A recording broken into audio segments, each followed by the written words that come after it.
Y ahora comparto.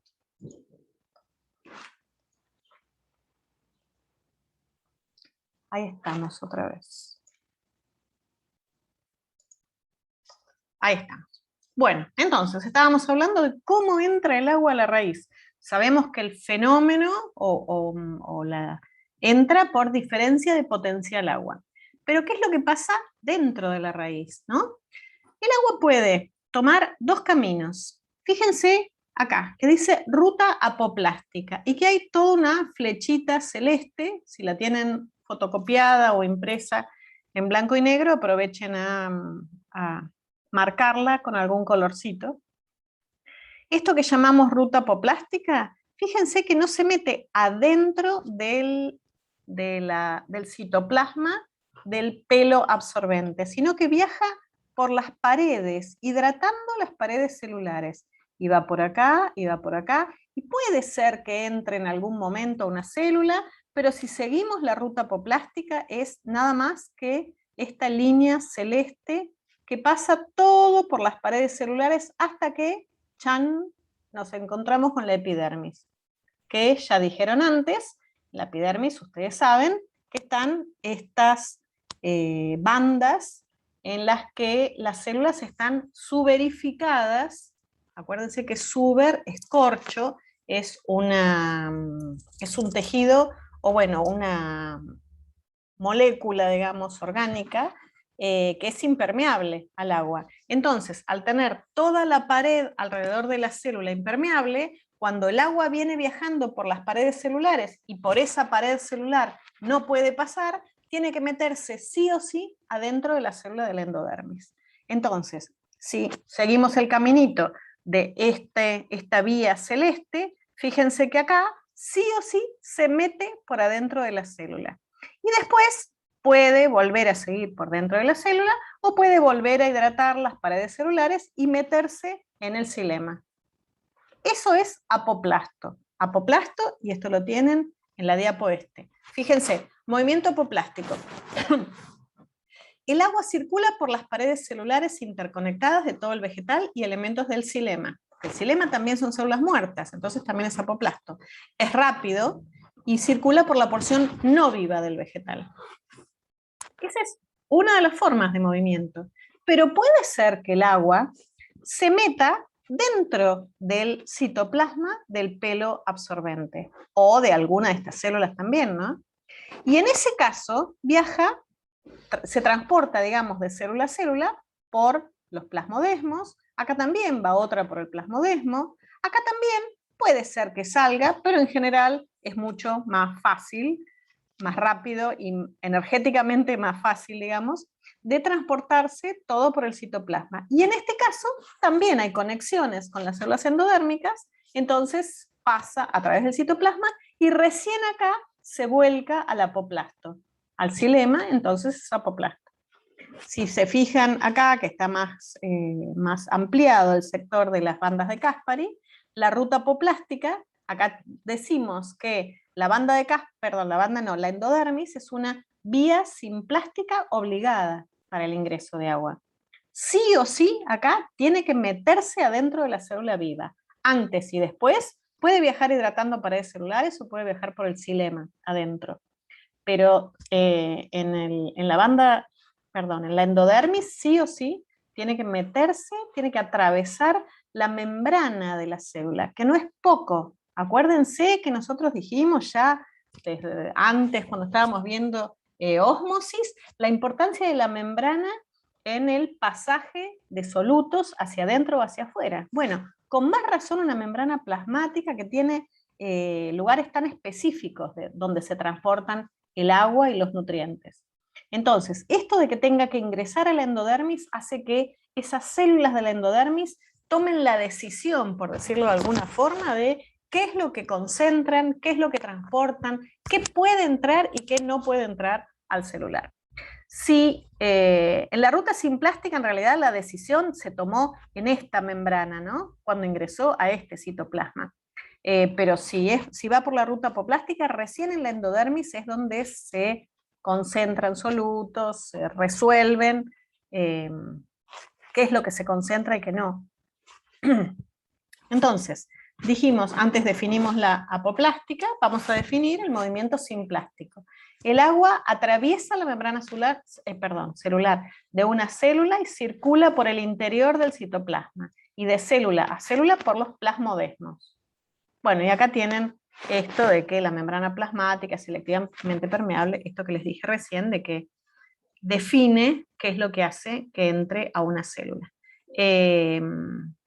Bueno, entonces, bueno, esto también, fíjense, dice, el agua y las sustancias deben pasar obligadamente a través del protoplasto por la vía apoplástica. Una vez superada, vuelve a encontrar menos resistencia. Ya lo dijimos.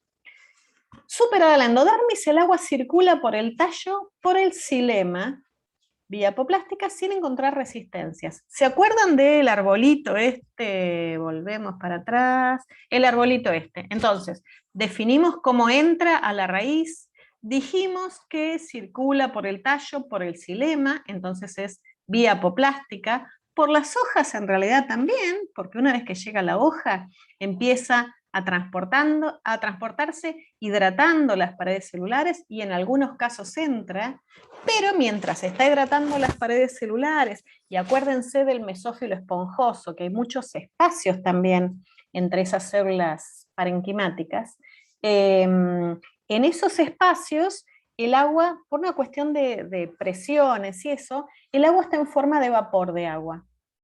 Entonces, ese vapor de agua que está entre las células del mesófilo y en la cavidad subestomática, que es esa cavidad, esa especie, iba a decir una bolsita, pero no, una cavidad de aire que hay debajo del estoma, el agua está, la atmósfera de esa cavidad subestomática está saturada de vapor de agua, mientras el estoma está cerrado. Pero ¿qué pasa? Una vez que abre el estoma, fíjense, xilema del tallo, menos 8 bares, el de las hojas es similar, pero el de la atmósfera es bajísimo. Entonces, cada vez que se abre ese estoma, la diferencia de potencial agua entre el interior de la hoja y el exterior es tan grande que sí o sí se escapa agua a la atmósfera. Tan bajo es que fíjense, y además hay una relación en la fórmula de cálculo, es inversamente proporcional a la humedad relativa. O sea, cuanto más humedad relativa, bueno, no, está bien, sí, está bajo. Pero además es una relación logarítmica, entonces no necesariamente podemos hacerlo tipo regla de 3. Fíjense esto, con 100% de humedad relativa, o solamente en la situación en que la atmósfera esté totalmente saturada, hay un potencial agua de 0 megapascales. En ese caso, no se transpiraría tanto, porque de 0,08 a 0 no se transpiraría. Pero con un 98% de humedad relativa, que para lo que es la humedad atmosférica no es nada, ya tenemos menos 2,8 megapascales. Pasa de acá a acá. ¿Sí? Entonces, con un 98% de humedad relativa, se abre el estómago y transpira. Se pierde agua. Con más razón, esto es una captura de Meteo Bahía, de un día de abril, en realidad es, creo, acá no está la fecha. Fíjense, ¿a qué hora es? Sensación térmica, bueno, no sé a qué hora se tomó esto, pero un día normal que había 53% de humedad relativa. 18 o 12 horas, dice. A 7:58. No, pero esta es hora de salida del sol y hora de puesta. Ah, de puesta. Sí, sí. Sí, no me acuerdo, pero más o menos era en abril, me acuerdo. Fíjense que este valor, 53%, está parecido a este, menos 94,4 megapascales, que son menos 944 atmósferas. Entonces es bajísima, es muy alto el gradiente, y por eso es que se pierde agua o se escapa agua cada vez que el estómago se abre. A ese mecanismo lo llamamos transpiración. ¿Sí? Transpirar, guarda con la evaporación, que no depende de la apertura o cierre de un estoma, es nada más que un fenómeno físico de cambio de estado, la evaporación. Cada vez que un estoma se abre, el gradiente de potencial agua es tan grande que se pierde agua, esto ya lo dije. La transpiración mantiene el gradiente. Fíjense que la transpiración no busca equilibrar, o no es, bueno, no es que sea un objetivo, ¿no? Pero a la transpiración lo que se mantiene es el gradiente, las diferencias de potencial agua en la planta, y no que se equilibre. Entonces, ¿es o no es una pérdida de agua? Y si es una pérdida de agua, ¿para qué le sirve a la planta perder tanta agua?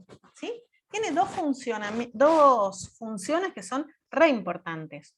Una es esta, de que gracias a que la transpiración está tirando de la columna de agua todo el tiempo hacia arriba, se permite el ingreso de agua, el transporte de agua hacia todas las células y aumenta con eso la presión de turgencia. Puede, en el transporte no solo circula agua, circulan nutrientes que están en solución, algunas sustancias que se sintetizan en las raíces, algunas otras sustancias que se removilizan, por ejemplo, de hojas viejas a hojas más jóvenes. Entonces, no es poca cosa esto de que se tenga que transportar tanta agua, a pesar de que por este bombeo que se produce a través de la transpiración, pareciera que fuera una pérdida. Y otra de las funciones es que se enfrían las hojas con la transpiración. También es un fenómeno puramente físico, pero es lo mismo que nos pasa a nosotros. ¿Ustedes entienden por qué la transpiración enfría? ¿Alguna vez se pusieron a pensar esto? Imaginen nosotros, ¿no?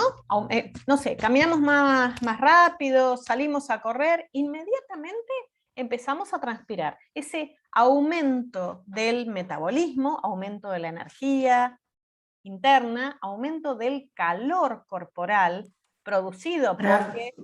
Sí, ¿qué, Laura? Para regular la temperatura. Bueno, tal cual. Pero ¿qué es lo que pasa? El aumento de la actividad muscular genera mayor respiración. Acuérdense que en la respiración se consume más oxígeno y se libera más energía. En nuestro caso, en forma de temperatura. Las plantas también en forma de temperatura. Y con esto lo que se hace es se libera una porción de agua que queda apoyada sobre la superficie. Esas son como microgotitas sobre la superficie que cambian de estado, se evaporan en este caso, sí, cambian de estado líquido a estado gaseoso. ¿Mm? Pero para un cambio de estado de ese tipo, hay que darle energía al agua para el cambio de estado. Cuando nosotros ponemos agua en la pava, se produce vapor cuando prendemos la hornalla, si no, eso no es espontáneo. Entonces, para que el agua cambie de estado, necesita ganar energía de algún lado. En este caso, como la energía la toma de la superficie donde está apoyada, la superficie se enfría porque le da energía al agua y el agua se evapora. ¿Sí? ¿Se entendió eso? En las plantas es exactamente igual. La transpiración es un proceso de enfriamiento. Obviamente las plantas no tienen la energía metabólica que tenemos nosotros, pero sí tienen una exposición continua a los rayos solares, los que inducen fenómenos como fotosíntesis o como otro tipo de funciones inducidas por la luz, pero también los rayos solares que calientan. Están todo el tiempo expuestas. Y no es como nosotros que nos ponemos un sombrero o nos vamos a la sombra. Están sufriendo todo el tiempo la exposición a todos los rayos solares, tal como llegan desde el sol. Entonces, si no tuvieran la transpiración, tendrían daños por aumento de temperatura. Por lo que, además de una pérdida, o no tenemos que considerar a la transpiración como una pérdida, sino que también es un fenómeno que le permite a la planta no llegar a tener valores de temperatura tan altos que le sean dañinos. ¿Sí? Díganme si necesitan que repita algo de esto del agua, de la evaporación. Esto de la ganancia de la pérdida de temperatura, del enfriamiento, ¿se entendió? La planta nunca absorbe más agua de la que necesita, o sea, no la transpira por esa cuestión. Sí. Puede ser, no por transpiración, pero hay otros mecanismos en los que sí absorbe más agua. Lo vamos a ver ahora, Carolina. Bueno, entonces se plantean cómo es esto de que sube agua, porque si nosotros tuviéramos que subir agua, no sé, al piso 12 de un edificio, podríamos tener dos posibilidades. O la bombeamos desde abajo con una bomba, que puede ser que la realidad es que en los edificios es así, es una bomba desde abajo que esté todo el tiempo tirando para arriba. Lo que pasa es que, bueno, no voy a meterme en otras cuestiones de presión, Pero bueno, una cosa son los caños de un edificio y otra cosa es el xilema. Pero, y si no, la otra sería tener una bomba desde arriba que tirara para arriba la columna de agua. Bueno, justamente en los edificios eso no funcionaría porque la columna de agua sería tan grande que se cortaría. Sin embargo, por las condiciones del xilema, por el diámetro, el calibre del xilema y por algunas otras situaciones que tienen que ver con esta característica tan importante de las moléculas de agua, por supuesto en volúmenes más chicos, la transpiración es como si pusieran una bomba hacia arriba donde se pueda succionar, ¿sí? No está empujada, sino que está bajo tensión la columna de agua. ¿Mm? Entonces, ¿cómo se bombea? Bueno, ya lo vamos a ver. Bueno, en este caso, es el caso este de una secuoya, fíjense el tamaño, ¿no? Mide 115 metros, entonces habría que buscar algo, algún proceso que no solo logre subir el agua a estos 115 metros, sino que además, si consideramos toda la profundidad de la exploración de las raíces, tenemos que sumarle como 100 metros más, considerando que alrededor de un tronco el diámetro de exploración de las raíces es bastante grande. Entonces, ¿cómo se hace? Si se absorbe agua desde la puntita de las raíces, porque el resto de la raíz sí se hidrata, pero en realidad no es la parte más importante de absorción. ¿Cómo hacemos o cómo hacen las plantas para poder transportar el agua ese de las puntitas todo a través de la raíz, además con las resistencias que se va encontrando en el camino, ¿no? Hasta las hojas más altas de un árbol que tiene 115 metros de altura? La verdad es que debería ser, tiene que ser una bomba o una tensión importante. Y bueno, y acá es donde se probaron, bueno, será por capilaridad, ¿no? Porque la realidad es que la capilaridad existe, lo vemos en las paredes. El agua del subsuelo va penetrando hacia arriba, hidratando poros. Sí, pero nosotros no hacemos capas aisladoras de 2 metros de altura y menos de 100. Hacemos una capa aisladora de 60 centímetros, porque se sabe... Sí, sí, Laura. Consulta, en la lámina anterior pones cómo se bombea el agua desde la parte superior de una planta de gran altura. ¿No sería hacia la parte superior? Bueno, porque nosotros dijimos que no hay una bomba desde abajo, sino que hay una bomba que tira desde arriba. Entonces, ¿cómo se bombea desde arriba para tirar la columna desde abajo hacia arriba? Por eso es desde... Vos dijiste succión, succión bajo tensión. Tal cual, es una tensión. Ahora lo vamos a ver eso.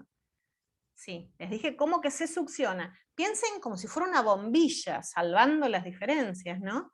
Pero tenemos agua abajo, tenemos una pajita, nosotros le ejercemos un bombeo desde arriba que hace que el agua suba. Y ese agua, en determinados diámetros, no se corta. Esa columna de agua no se corta.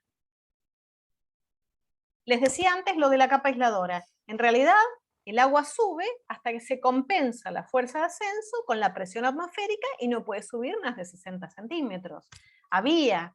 Se estudiaron otros fenómenos que tienen que ver también con la presión necesaria, y esto también está en el videíto que subió Sofía hoy, y la verdad que nada justificaba el ascenso en árboles tan altos. Pero sí, conociendo las características anatómicas del xilema y las características del agua, sabemos que hay algunos fenómenos que pueden colaborar a que esto que se llama teoría coeso-tenso-transpiratoria se cumpla. ¿Mm?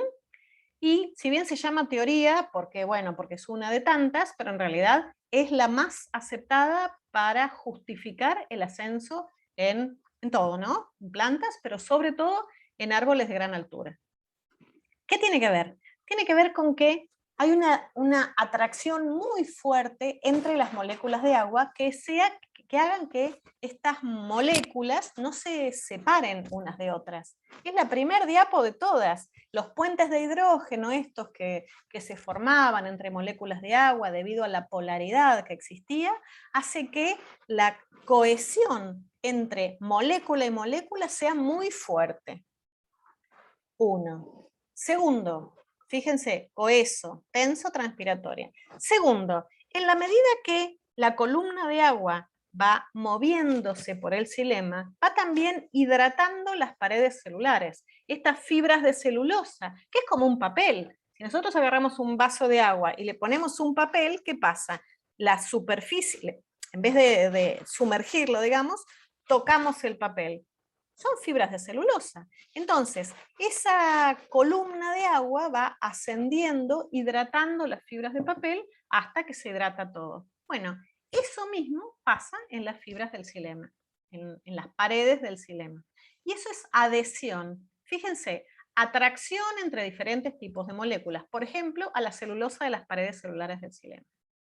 Y después, esa diferencia de potencial agua generada, hasta ahora, entonces, los tubos de xilema están llenos de agua, están adheridos a las paredes, no se corta la columna y tiramos hacia arriba, ahí sí por la tensión. Fíjense que la tensión está definida como una presión negativa, no es presión de turgencia, al revés, ¿sí? Es una presión negativa, es como una succión desde arriba. ¿Qué pasa cada vez que se abre el estómago? Esa diferencia de potencial agua tan importante que hay entre la cámara subestomática y la atmósfera, que es desecante todo el tiempo, cada vez que se abre el estómago, todas las moléculas de agua que se van evaporando van tironeando este elástico o esta columna hacia arriba. Y eso es lo que hace que toda la columna de agua se transporte hacia arriba y que se pierda agua, por supuesto, al ambiente. Tenemos en el video, lo que hacían era, si la columna fuera un sólido, como un elástico, se podría estirar así, tal cual. Hace que esta columna esté tensionada todo el tiempo, esté como estirada. Y la comprobación de esto es que si ustedes cortan una planta no sale agua, al menos no sale agua del xilema. ¿Sí? Si estuviera presionada, si estuviera como en una jeringa, que yo la estoy empujando, ¿sí? Sale agua por el agujerito de la jeringa. Eso sería presión. En cambio, una tensión es esto. Está la columna tensionada, como si fuera un elástico estirado. Si yo corto el elástico, hacen plin cada uno para su extremo, pero en el medio no sale. Y eso es tensión. ¿Cómo estamos? Son todos conceptos nuevos. Bueno, a ver estas son unas figuritas que están en el Neighbors, después lo miran y, bueno, dice básicamente lo mismo, fíjense. Transpiración. El agua que se evapora de los estomas hacia el aire tira de la columna de agua hacia arriba. La tensión se transmite de manera descendente por el tallo o tronco, acá tienen el xilema y cómo circula, y se crea una diferencia de potencial agua en toda la planta. Fíjense que llega hasta la raíz. Absorción del agua en el suelo. Yo a veces Bueno, pero yo les dije, cada vez que se abre un estoma, se tensiona la columna. ¿Sí? ¿Qué pasa cuando el estoma está cerrado? No hay ningún fenómeno de estos de transporte que pueda justificar el ascenso o la recuperación, porque si estamos hablando de que la transpiración es una pérdida de agua, en algunas situaciones en que las raíces no tienen agua suficiente para absorber y la planta está transpirando, es muy probable que haya alguna situación de déficit. Entonces, ¿hay algún momento del día en la que se puede llegar a recuperar esta planta? Bueno, pasa que cuando los estomas están cerrados, acuérdense que en todo momento yo les dije que la membrana plasmática era la encargada de concentrar solutos en la célula, sobre todo en la endodermis. ¿Se acuerdan de eso? Entonces hablamos de que las células de la raíz están concentradas. El potencial agua de las células de la raíz seguramente va a estar más bajo que la solución del suelo. Entonces va a haber una diferencia de potencial agua entre el suelo y esas células y va a entrar agua, estén o no estén los estomas cerrados. Cerrados. Va a entrar agua. Lo que pasa es que mientras la transpiración está funcionando, es tan importante el mecanismo de absorción y de ascenso que la presión radical no toma importancia. Pero cuando los estomas están cerrados, que no funciona la teoría coeso-tenso-transpiratoria, esta presión radical sí está funcionando, sigue entrando agua a las células de la raíz y por supuesto transportándose, ¿sí? Fíjense, es una presión que se genera en la raíz y empuja el agua verticalmente hacia arriba. Entonces, ¿hay una bomba abajo? Hay. Lo que pasa es que no justifica el ascenso en árboles de tanta altura, pero la realidad es que sí. Y nos pasa que si se puede, si se en plantas herbáceas, digamos, a veces es tan alta la presión radical que se puede llegar a ver esto, fenómenos de exudación. Esto es lo que preguntabas antes, Carolina. ¿Hasta cuándo entra? Bueno, si está transpirando, entra y pasa a través de la planta y esto no tiene fin. Sin embargo, si no está transpirando, sigue entrando agua, se recupera la situación hídrica de la planta durante la noche generalmente. Acuérdense, los estomas se cierran de noche, entonces durante la noche, y tanto es así que algunos tejidos que tienen, perdón, que algunas hojas que tienen un tejido especial que se llama hidátodo, tienen la capacidad de eliminar los excesos de agua en forma de gotitas y se ven a la mañana. Hay días en los que pensamos, pucha, parece rocío. Sí, pero el rocío no se depositaría en una hoja que está vertical, o no se depositaría tan prolijamente en los bordes de una hoja en este sentido. En estos casos es una eliminación de los excesos de agua internos generados por presión radical durante la noche.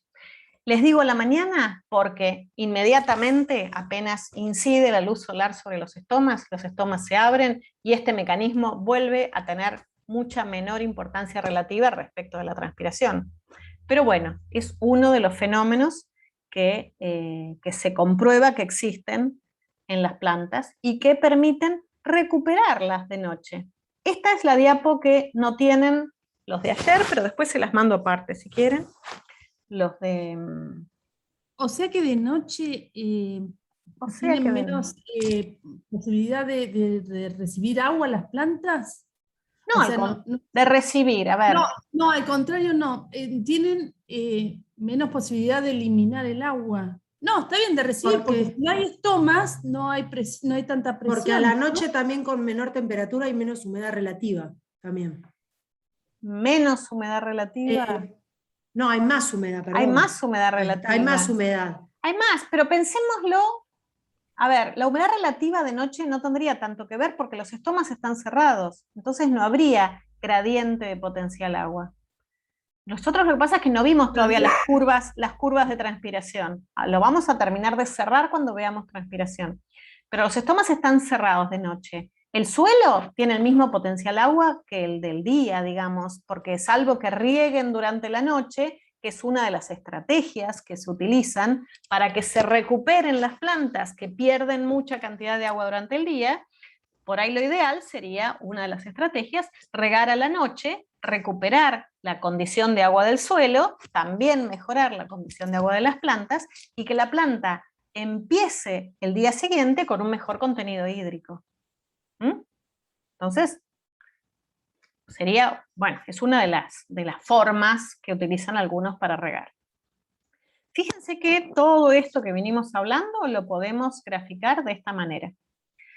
Si nosotros consideramos que la línea llena es el potencial agua de una hoja, o de una planta puede ser, y la punteada es el potencial agua del suelo. A lo largo de 3 días, imagínense que acá donde empieza el gráfico, llovió. Tenemos potencial agua 0 arriba del todo. Entonces, cuando llovió, el suelo está saturado de agua, la planta está joya, tenemos potencial agua máximo, ¿sí? 6 de la mañana, potencial agua máximo. Pero a medida que va transcurriendo el día, va perdiendo agua, ¿sí? A las 6 de la tarde tenemos un potencial agua bastante más bajo que el del mediodía, pero como a la noche se recupera un poco, sube el potencial agua y a la mañana siguiente está alto también, pero no tan alto como el primer día, porque fíjense que el del suelo empieza a bajar. Y el del suelo sigue bajando si después de 3 días no vuelve a llover o no hay riego y la evaporación es alta, el potencial agua del suelo baja, baja, baja con esta curva que es bastante lineal, digamos, no tiene las alteraciones que tiene la planta. Y esto es lo que justifica además que haya dos procesos. Porque sí, que la planta pierda agua y pierda su potencial agua durante el día, es lógico por la transpiración. Pero ¿qué haría que se recupere durante la noche? Bueno, solo los fenómenos de presión radical permiten que haya alguna recuperación durante la noche. Se cierran los estomas y se equilibra el potencial agua de toda la planta. Cuando los vuelve a abrir, se vuelve a desequilibrar, vuelve a perder agua, el segundo día, fíjense que está más bajo que el día anterior, ¿sí? Y acá puede llegar a tomar valores de un marchitamiento temporario. ¿Qué es temporario? Que si las regamos, se puede volver a recuperar. De hecho, se recupera un poco por presión radical. Fíjense que el valor este es la mitad del valor inicial. Entonces esta planta, después de 3 días de estar transpirando tanto sin un riego adicional, hace que tenga un potencial agua de la hoja, que ya es un poco más crítico. Si esta sequía persiste un cuarto día más, el potencial agua de la hoja va a disminuir tanto, fíjense que acá dice potencial de presión 0. Esto significa que acá perdió la presión de turgencia y puede llegar a un punto o a bajar por debajo de un punto, que es un punto que está definido para los suelos en, acá decía -2 el gráfico y por eso les puse el -1,5 arriba, -1,5 megapascales, no tiene la unidad. Acá está, megapascales, qué pavota. Un punto por el cual, aunque la volvamos a regar, puede ser que no se recupere. En este gráfico sí, fíjense, con el aporte de las lluvias, mejora el potencial agua del suelo, mejora el potencial agua de la planta. Pero bueno, es posible que haya un determinado punto en el que la planta pueda no recuperarse. Creo que les puse, acá están, unas fotos, por ejemplo. Esta era una planta de tomate que teníamos bien regada. Fíjense, cuando nosotros hablamos de cosecha de luz o de que la presión de turgencia es el esqueleto de la planta. Esto de que las hojas estén así, bien erguidas, hace que estén como bien disponibles para aprovechar toda la luz disponible. Nosotros tenemos que tener en cuenta que cualquier aumento en el peso seco de la planta tiene que ver con la posibilidad de hacer fotosíntesis. Entonces, cualquier factor que reduzca la fotosíntesis está inhibiendo o regulando negativamente el crecimiento. Entonces necesitamos, la situación óptima es que esta planta esté así, con sus hojas bien perpendiculares a los rayos solares, pudiendo cosechar la mayor cantidad de luz. ¿Qué pasa con esta? Esta tiene una deficiencia moderada. No llega a ser lo de la planta de la derecha, que fíjense que están todas arrolladas, miren hasta el suelo cómo está separado de la maceta, ¿sí? Esto es muy poco deseable en una planta. Entonces, con una deficiencia moderada, es posible que se pueda recuperar, rehidratar con un riego. Sin embargo, pasado un determinado punto, esto les debe haber pasado alguna vez, ¿no? Uy, qué pachucha está esta planta, la voy a regar, pucha, la regué y no pasa nada. Claro, ¿por qué? Porque llegó un punto de no retorno donde su potencial agua bajó tanto por debajo del punto de marchitez permanente que no se puede recuperar. Ya les digo, esto es en algunas plantas, ¿eh? En general, por debajo de este punto no se pueden recuperar las plantas. Por eso se llama permanente y temporario. Mariela, ¿eso Sí. en las plantas se puede ver con las hojas que están como más secas? O la planta, por ejemplo, la hoja puede mantener como, ¿cómo decirte? La hoja puede parecer normal, solo media marchita, pero no seca. Porque me ha pasado las dos cosas, que la hoja parece seca y doy por hecho que no se va a recomponer, y la otra como la hoja bien marchita, pero se parece... repone. Depende Claro. tanto de la planta, de las estrategias que pueda tener la planta para sobrellevar esa situación, que habría que ver cada situación en particular. Mucho de la especie, mucho de la adaptación de la especie, más que de la especie, a veces hasta de la planta, ¿no? Porque hay adaptaciones, pero también hay aclimataciones en algunas situaciones, que hacen que puedan poner en marcha esas estrategias o no para soportar la deficiencia hídrica. Si vos decís que está seca, es como que ya, si se secó por la deficiencia hídrica, es como que ya esto de que haya zonas con necrosis es que tuvo una deficiencia hídrica importante y es raro que se haya recuperado, pero bueno, puede que sí. Pero puede ser que esa necrosis se haya dado por alguna otra cosa, por exposición al sol o por deficiencia de algún nutriente, y se la estamos adjudicando a la falta de agua y en realidad es alguna otra cosa asociada. Entonces hay que ver cada situación en particular. Sí. Claro, entiendo. Bueno, el tema, hablamos todo el tiempo del xilema y de que lo que sube y lo que baja y qué sé yo, y no vimos qué es lo que se transporta. Cuidado con esto, que nosotros desde el primario venimos con que por el xilema sube la savia bruta. Sí, dale, Carolina. Perdón que te interrumpa, pero yo el cuadro ese no lo tengo. ¿Lo podés poner otra vez así le saco una foto? Ah, bueno, sí, si no se los mandaba aparte. Ah, bueno, no, pensé que estaba en la... Está bien, está bien. Pensé que No, era yo parte de... tenía un archivito por ahí dando vueltas que decía repaso bueno. de agua y estaba esto, y hoy No hay cuando me puse a mirarlo antes de la clase dije estaría bueno que lo tengan, poder charlarlo, entonces lo metí acá en el Power. Pero después les mando el otro. Y están estas fotos también, hay otro gráfico que no lo pegué. Bueno, entonces, decíamos, estamos muy acostumbrados a que nos digan, bueno, por el xilema sube la savia bruta, por el floema baja la savia elaborada, que se elabora en las hojas.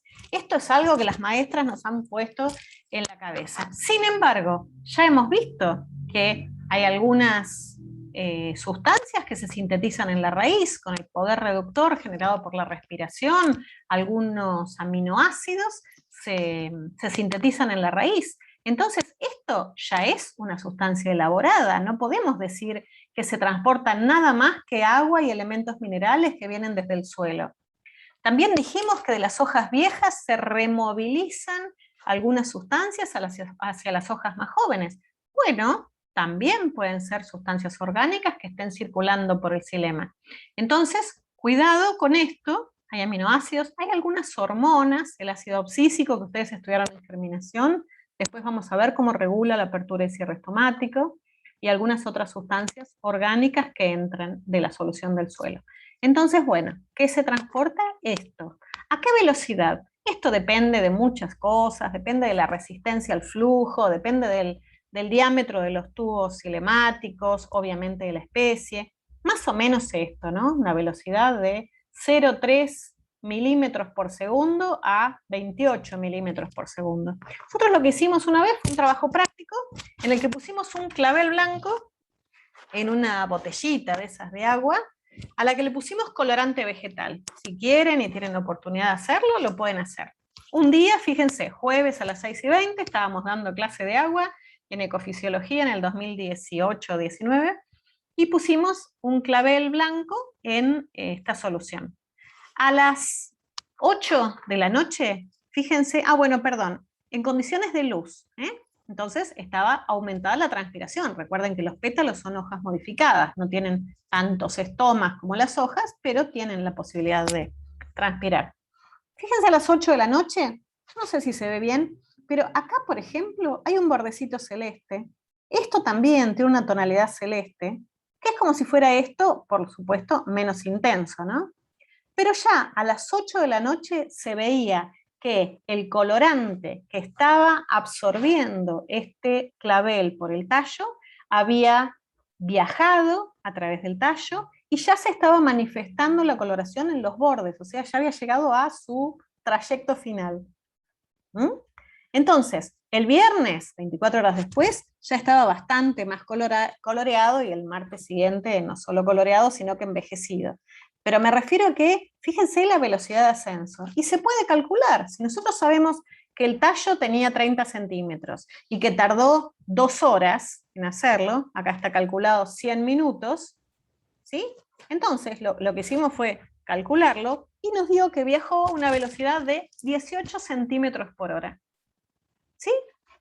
Fue relativamente fácil hacer así una experiencia y poder medir la velocidad de ascenso de un clavel, ya les digo, con todas las limitaciones de no sé cuántos estomas tiene un clavel, pero me refiero a que no es lo mismo que una hoja, y aún así fue bastante rápido el ascenso. Bueno, acá están los videitos que están en inglés. Bueno, ya les digo, todo como repaso. los invito a un viaje por dentro de una hoja. La verdad que no suma mucho, pero es tan linda esa animación que me encantó. Aprovechen a mirarlos, a repasar cosas. Y bueno, todo esto es lo que es transporte. Lo que no significa que terminemos acá. ¿Qué hora es? Las 7. Bueno, un rato más. A ver, agüita, ya no queda. Bueno, entonces, si definimos la transpiración como una pérdida de agua, nos estamos quedando con la mitad de la historia, o con menos de la mitad de la historia. Porque, si bien es necesario que se pierda, y es necesario, ya estuvimos viendo que es un mecanismo de enfriamiento, eso es lo que está en el punto 4. Ah, fíjense, hay 2 4, y tengo que corregir eso.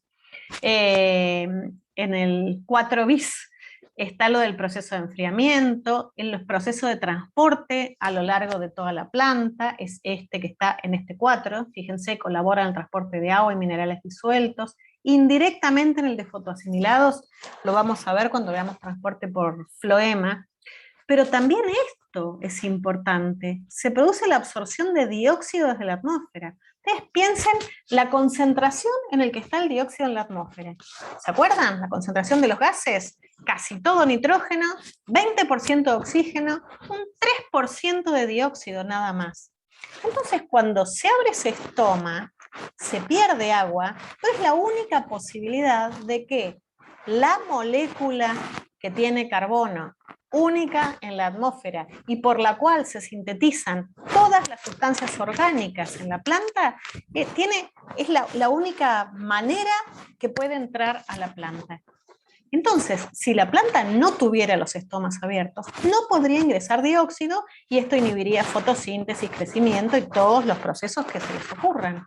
Entonces es muy importante la transpiración y no es considerada, digamos, como una pérdida, o no hay que considerarla únicamente como una pérdida.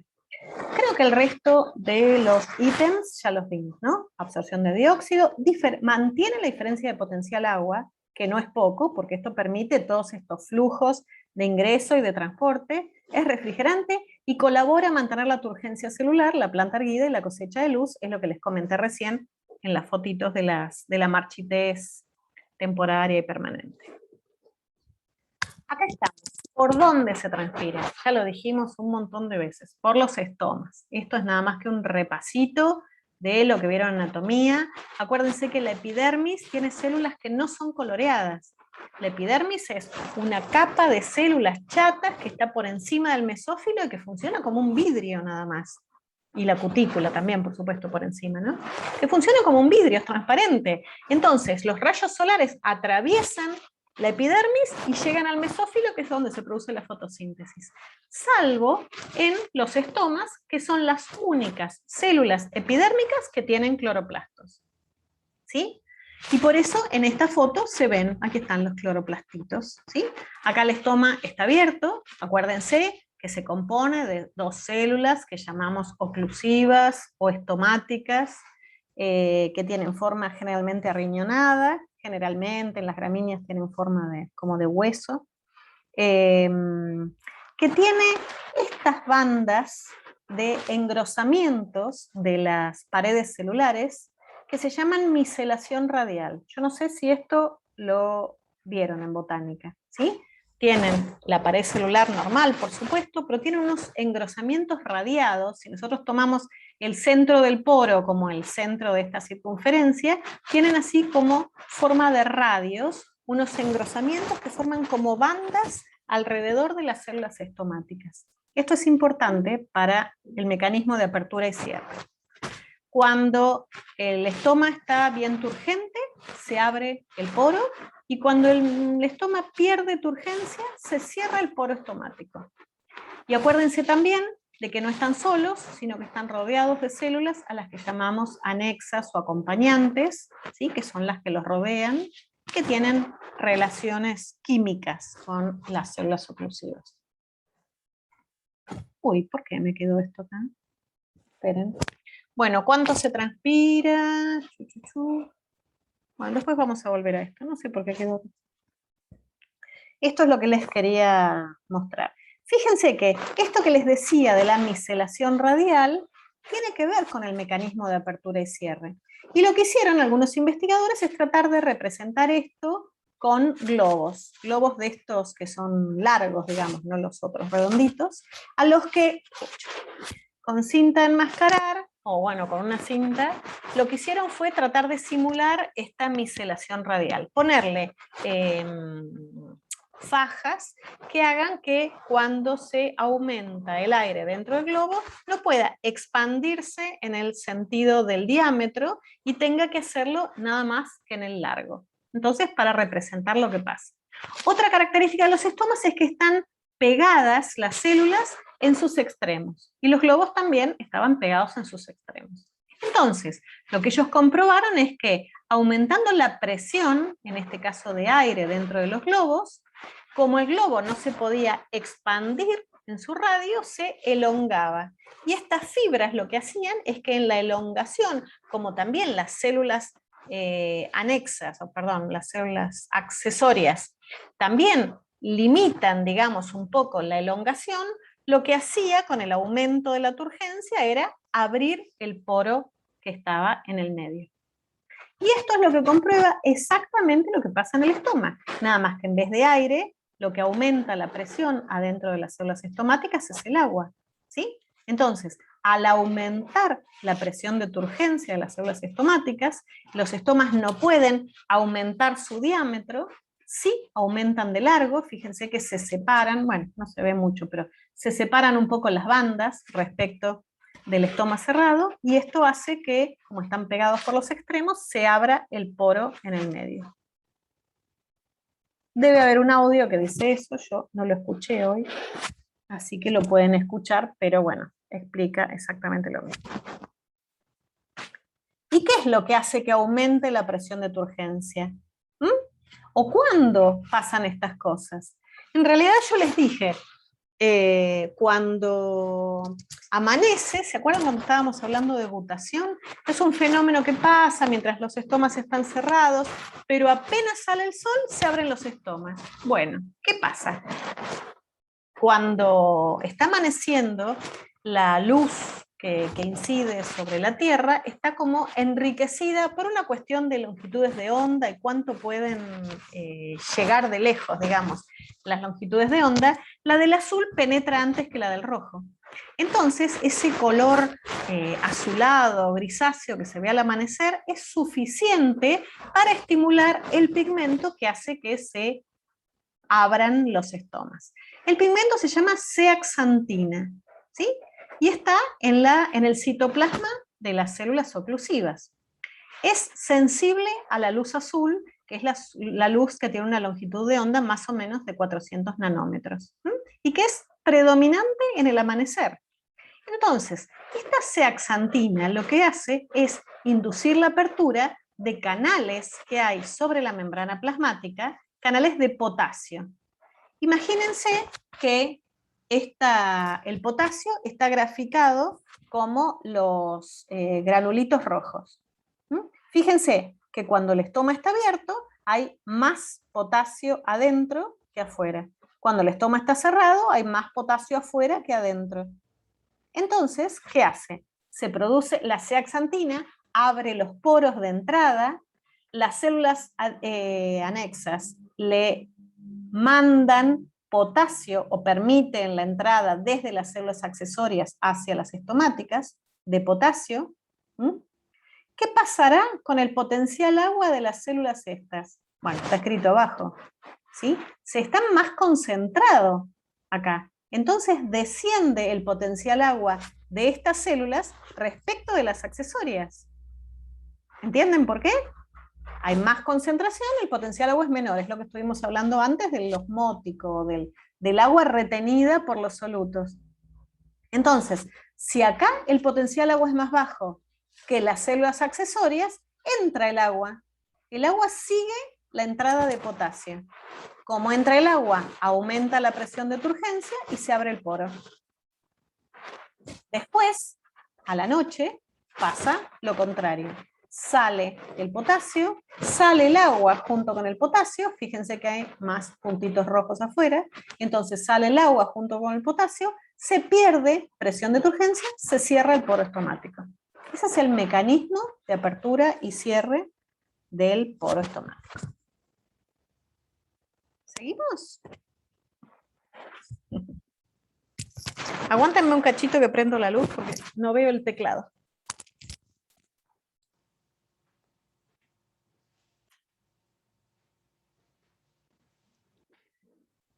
Ahí está. Entonces, si se abren al amanecer y transpiran mucho con el aumento de la temperatura y eso, vamos a ver cómo sería una curva típica de transpiración, o si en todas las plantas es lo mismo, o si en todas las condiciones es lo mismo. Entonces, vamos a ver primero esta que dice planta típica en un día normal.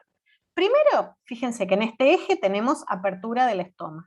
Está más abierto cuando estamos más en esta porción del gráfico y menos abierto acá.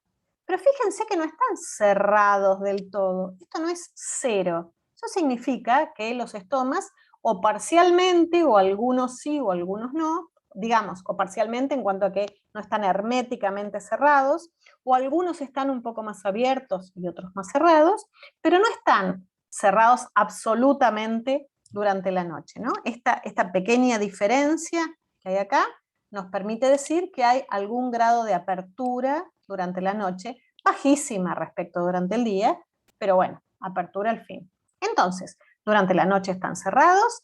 Cuando incide la luz solar, la apertura es rapidísima, es muy rápida y se abren casi hasta el máximo, ¿sí? Se mantienen abiertos durante gran parte del día, máximo el mediodía, y después el descenso durante la tarde es un poco más lento que la apertura y vuelven a estar casi cerrados durante la noche.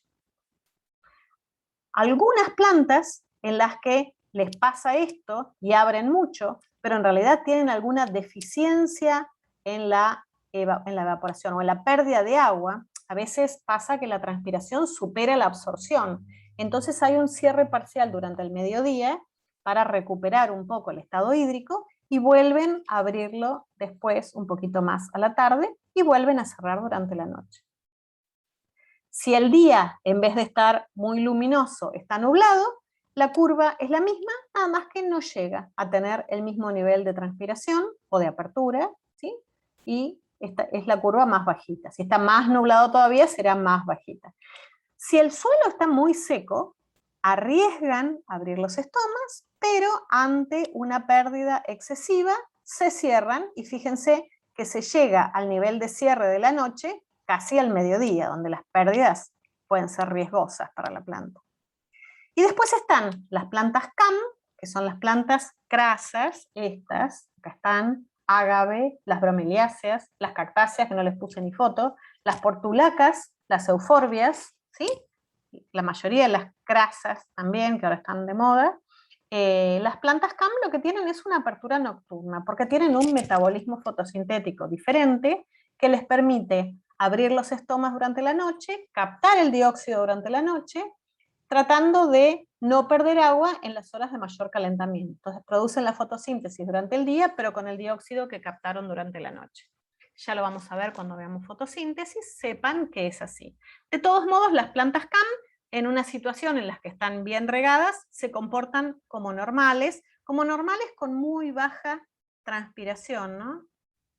No, yo quería mostrarles los resultados de unos trabajos prácticos que tenemos, pero me parece que los voy a dejar para otro día porque los estoy matando hoy. ¿Qué hora es? 7:15, pensé que eran las 8:15. Bueno, esperen un cachito que voy a buscar esos resultados, así los charlamos un poco, no está tan densa la clase. ¿Están muy aburridos? Pueden responder, pueden decir la verdad.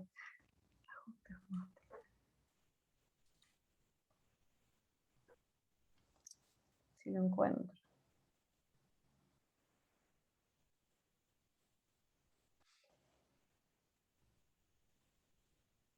No, para mí es re interesante. Lo que pasa que es tanto que por ahí a uno Sí, es le mucho. complica en la cabeza, pero me parece interesantísimo. Es lo que nos gusta. A ver si es esta. Sí.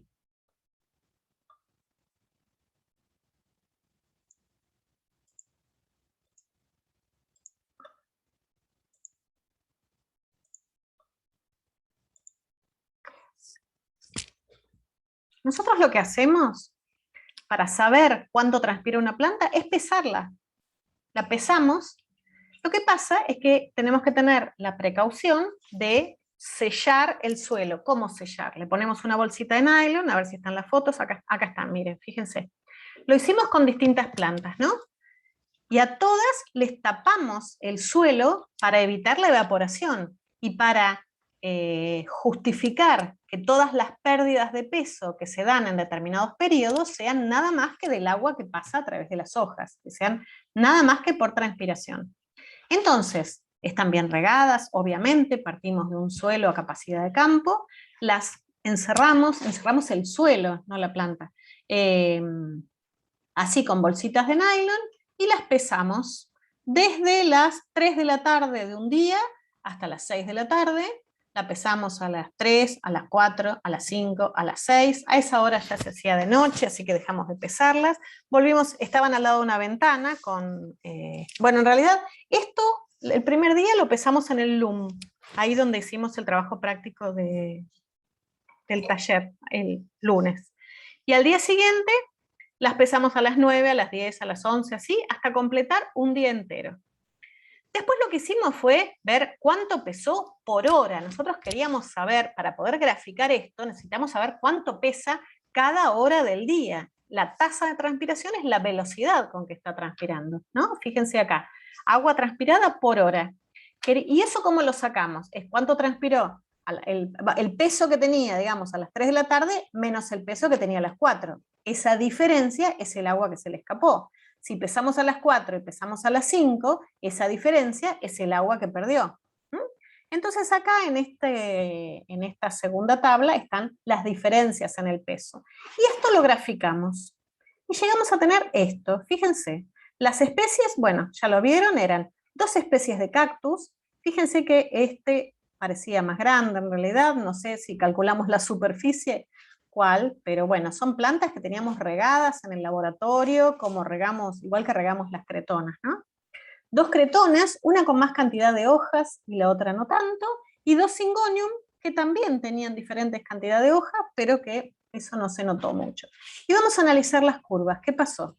Fíjense que durante el primer día, las pesadas que hicimos en el LUM no parecerían transpirar tanto, o al menos transpiraron menos que el segundo día al mediodía. Y esto también entre las 3 y las 4 de la tarde, y esto entre las 3 y las 4 de la tarde.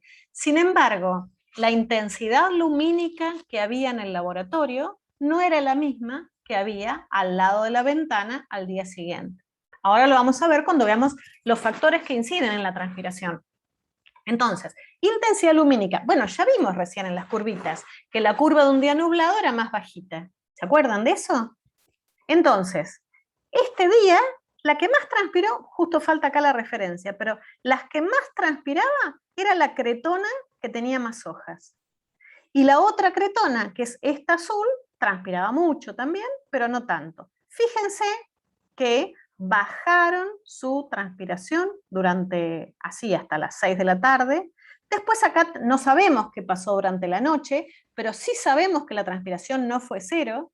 Lo que hicimos fue tomar el último valor de las 6 de la tarde, se lo restamos al de las 9 de la mañana y lo dividimos por la cantidad de horas que transcurrieron, ¿no? Entonces, por eso estos puntos son iguales, pero sí sabemos que no fue 0 la transpiración durante la noche. Y que después, al amanecer, cuando volvimos a tomar, con alguna fluctuación, pero que fue aumentando la transpiración y fue máxima cerca del mediodía.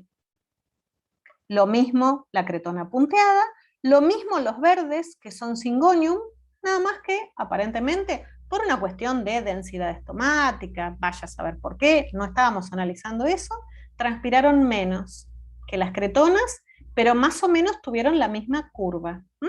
Y fíjense las cactáceas, que es lo raro. No se comportaron al revés, no abrieron los estomas durante la noche como hubiéramos pensado, porque les dije antes, las plantas estas están bien regadas, están cuidadas como las otras, y si no son obligatoriamente CAM, que en realidad siempre decimos que son C3 facultativas, cuando no están en condiciones de máxima, digamos, condición de desecación, se comportan como si fueran C3. De todos modos, tienen tan pocos estomas, recuerden que los cactus tienen las hojas reducidas a espinas, entonces tienen algunos estomas o algunos lugares de intercambio sobre el tallo, pero la transpiración es tan reducida en los cactus que fíjense que siempre fue menor que cualquiera de las otras plantas, y siempre se mantuvo en un nivel que era casi cero.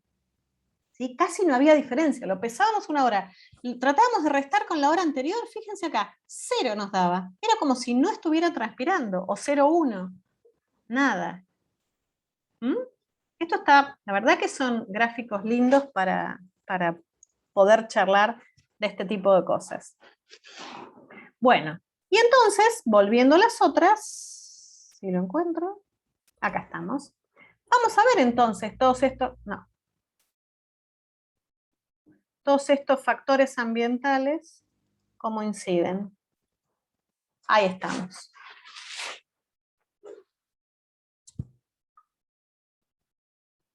Y no me deja cambiar al anterior. Ahí estamos. ¿Cuáles son los factores ambientales? Ya los dijimos casi todos, vamos a organizarlos. Intensidad de la luz y calidad de la luz. Cuidado con esto. Cuando hablamos de luz, la luz tiene dos características. Si yo hablo de intensidad de luz, es una lamparita de 25 o una lamparita de 75. Creo que somos todos grandes. Y antes de las LED, digamos, bueno, una LED de 4 watts o una LED de 20 watts. 20 watts tiene un reflector y 4 watts es la que ponemos para iluminar la casa por fuera.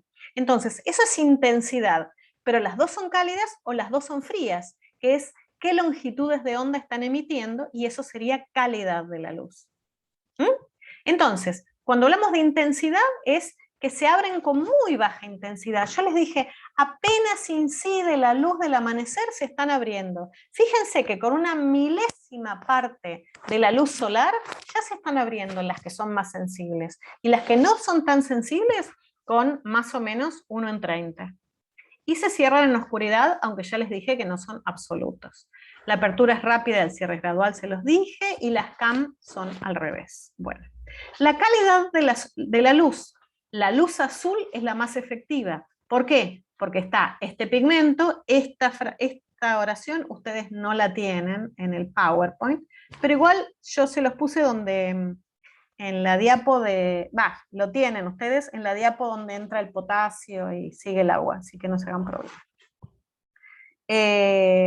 Porque tienen esta zeaxantina, que es un pigmento que es sensible a esa longitud de onda de la luz azul, que es de 400 nanómetros.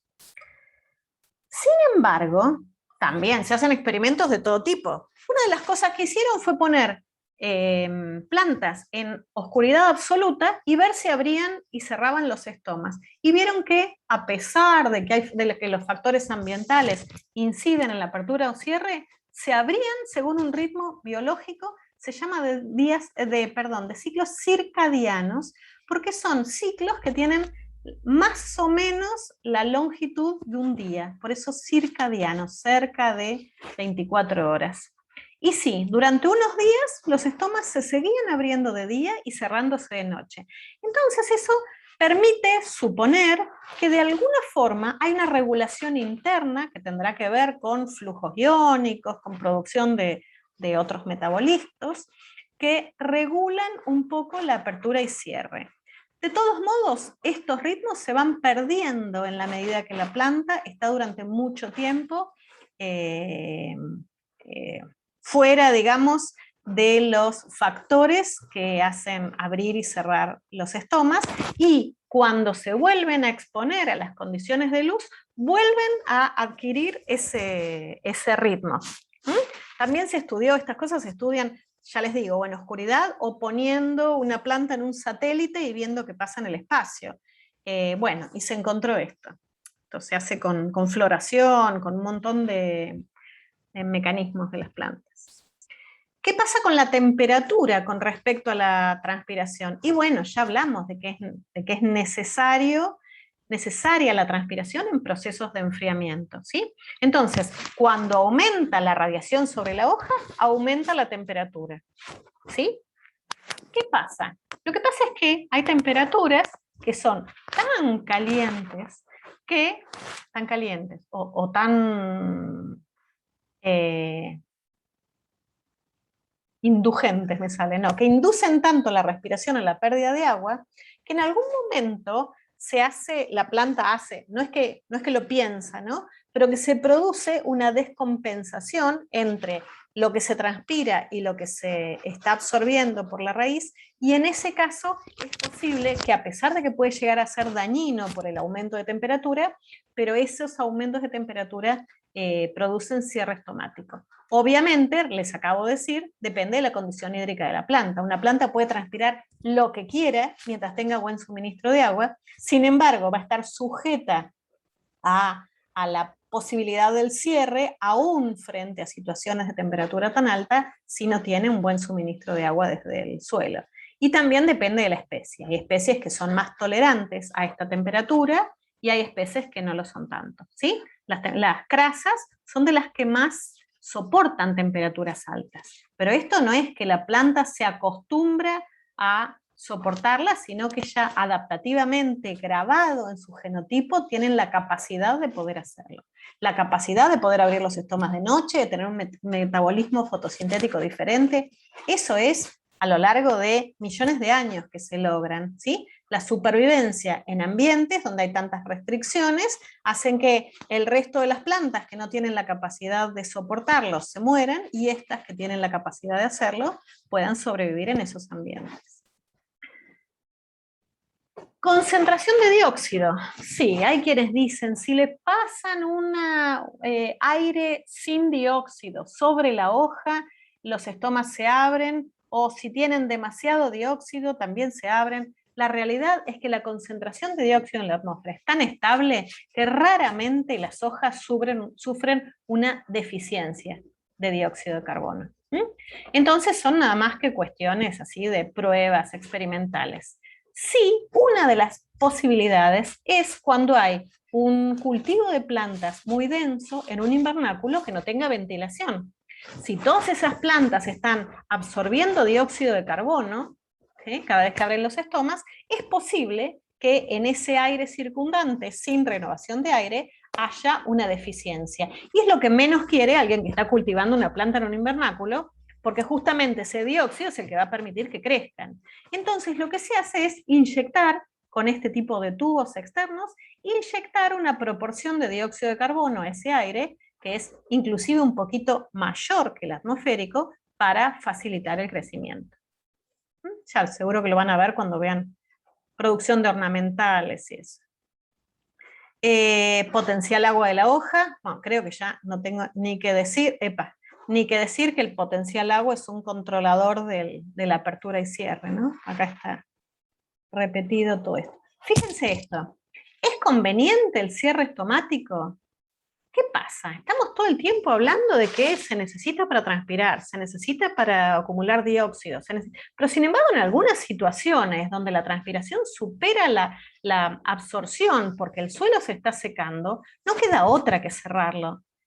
No es conveniente, pero a veces fisiológicamente es la única posibilidad, ¿sí? Cerrar los estomas porque no hay agua suficiente para abrirlos, o porque la raíz está mandando mensajes hacia los estomas diciendo, cuidado, no estén perdiendo tanto porque acá no tengo para absorber, y esto puede llegar a ser crítico. Podemos entrar, el suelo está teniendo un potencial agua, obviamente no se lo dice así, ¿no? Pero puede mandar mensajeros desde la raíz hacia los estomas que se puedan traducir en esta señal.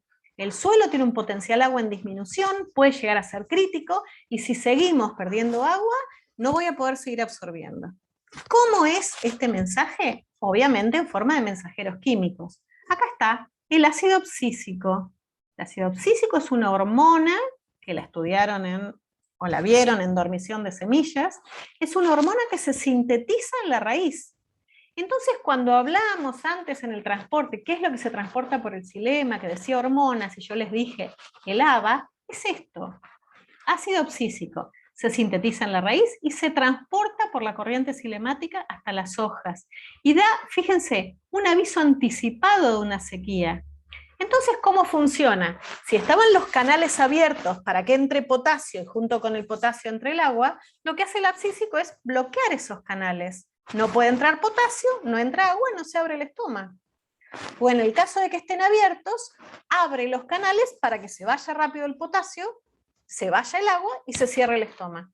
Entonces, o bloqueando el ingreso o aumentando el egreso, se puede inducir el cierre estomático como un mensajero, digamos, por una situación que está detectando la raíz.